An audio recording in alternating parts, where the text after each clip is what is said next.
blocked up all of our rough framing for the basement. We got all our walls in, everything's floated with a 2-inch void, and now I'm running back through it. I'm doing all the draft stopping and all the fire blocking that needs to happen per code, and I'll show you guys how I do it my way.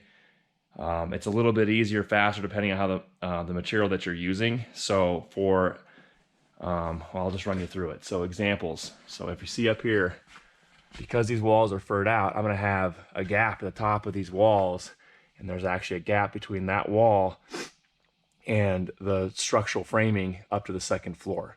So fire code tells us that we have to have that entire space blocked off with code approved materials, that being mineral wool, insulation. You can use 1/2-inch OSB, 1/2-inch drywall, although I'd recommend 5/8 or do drywall.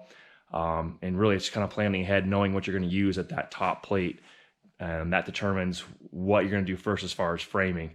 I used to run a strip of OSB that would basically be coming out just beyond the beginning of this plate. So I'd be at, if I'm coming out 2 inches, I'd be at 3.5 to 4 inches, and I'd nail all the way across on every exterior wall, and have that OSB at that distance out, and then I could go ahead and frame my top plate, and that way I'm not cutting back in each single piece of OSB after the walls are up. I've since moved away from that. I like a product called Rock Wool, and it's great stuff. They have a lot of awesome insulation products, and they're all really high fire ratings. I like a insulation called Safe and Sound product, which you guys can see here. And what I end up doing for all the fire blocking at these top plates is I will cut pieces of insulation for that Safe and Sound for rock wool, and I will put it in all of those spaces all the way down every exterior wall. That'll meet code. It's actually going to exceed anything else that I could use. So minimum code allowing like 1/2-inch OSB or drywall. I'm going to meet and exceed that. It's actually got a higher fire rating than those products.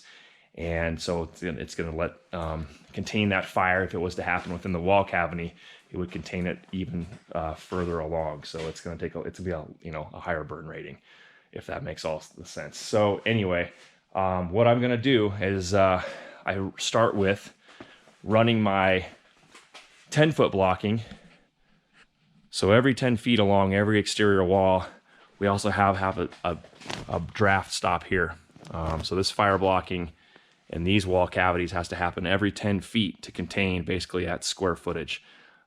So what I do is I actually use the OSB on this product, and I cut strips that will be nailed back in here that protects these gaps. And I'll show you, like, between this window, there's going to be a gap. So anything where I have a window, I'm going to gap as well. And then I'm going to run every 10 feet from there. And I generally will start on the longest wall and just pick a spot in the corner and measure out every 10 feet, mark it, and then I go measure my OSB. I will rip that down and then go nail it up, and just keep running. And anything, like I said, anything that's got, if I've got window openings, I'm going to block each side of that as well. That contains the fire inside of that wall and not around any exterior openings. So kind of confusing at first, but I'll go ahead and start running some of that out. I'm going to go cut this OSB, and then once all of those 10-foot stops are put in, then I'll come back with all the mineral wool, and then start stuffing those top plates. And then I'll also show you guys how we block in that 2-inch void. Obviously, you're going to have drywall covering that entire framing structure, so even that 2-inch void that's down here is going to have to get blocked as well. So I will run through that. You guys can watch and see how that's done, and I'll explain that. And the main point I want to make here is you want to make sure all of your fire blocking and draft stopping is done ahead of all the MEPs, so all the mechanical, electrical, and plumbing happens. That way, if those guys need to make penetrations within your exterior walls per layout, you're not coming back and trying to cut around and over any of those trades. So that's why I'm doing it now, getting ahead of the electrician and the plumber. Yep, here we go.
I finished ripping most of the pieces for the exterior walls, and now I'm going to go ahead and start placing all that fire blocking at our 10-foot increments and windows, external openings, set into each one of these. I usually start with the windows and then kind of back out, going back to the longest wall like I was stating before, and then work my way around every 10 feet to get that square foot that we need on the breaks. So I'm going to go ahead and set my first piece. I've cut it to length to fit in between that bigger gap in the window.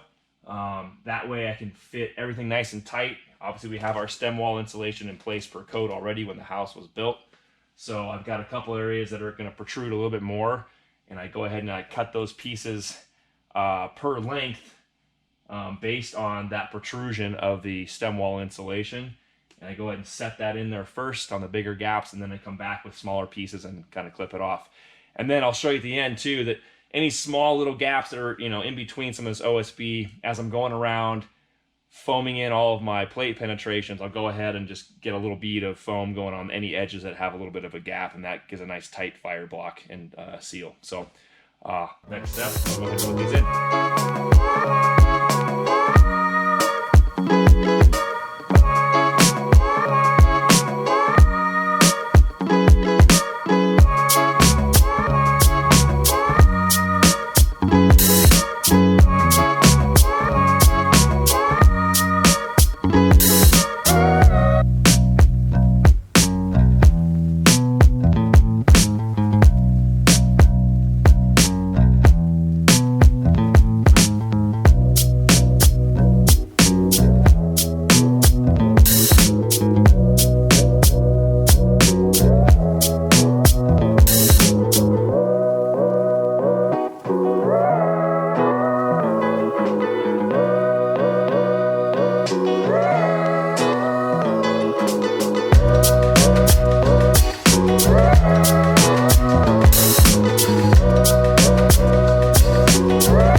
So we've run all of our draft stopping now to this point with our OSB. Every 10 feet we make a break, as I was doing before, and then slap that stuff right in there between that void and the framing from off the stem wall to fill that gap.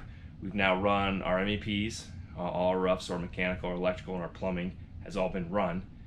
So now I can come back and I can finish all of the, basically all the fire blocking that needs to happen after all the plumbing and electrical has been run, sometimes even mechanical, and filling all those gaps in between anything that's really tight. Now you can do, as you can see here, I use a product called rock wool.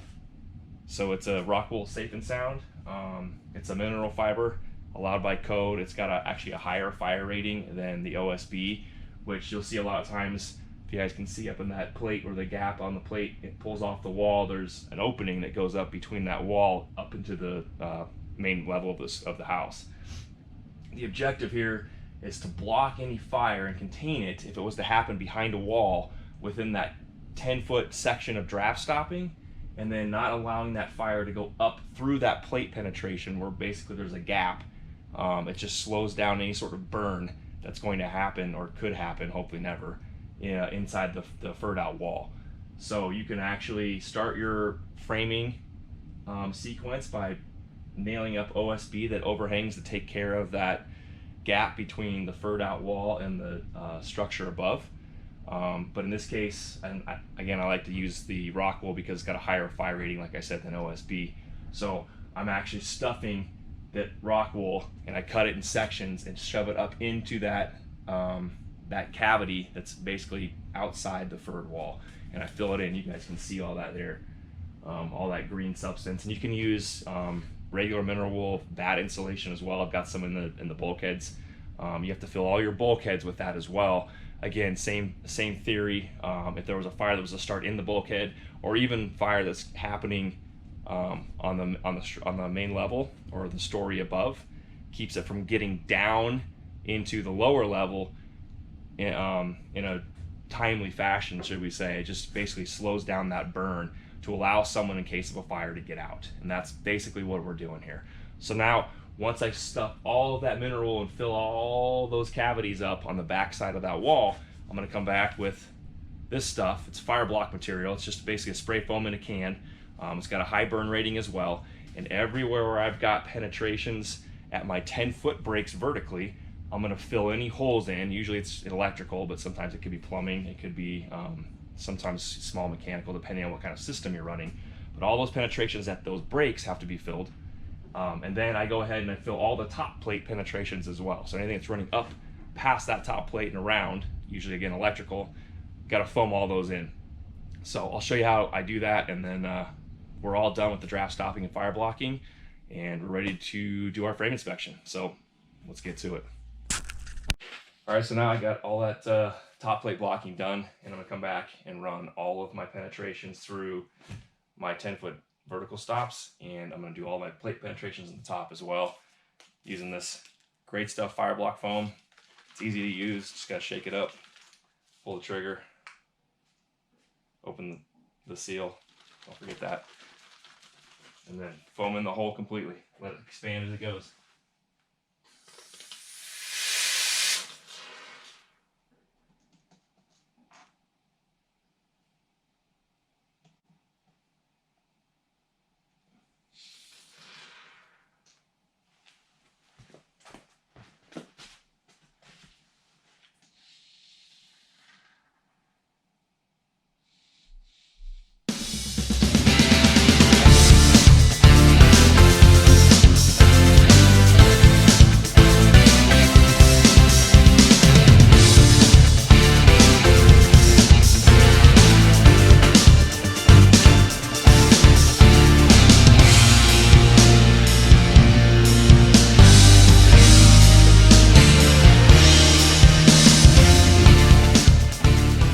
Okay, so I've wrapped up all of the fire blocking and draft stopping at this point. We are ready for inspection. I've walked the whole project, triple checked, I didn't miss any penetrations.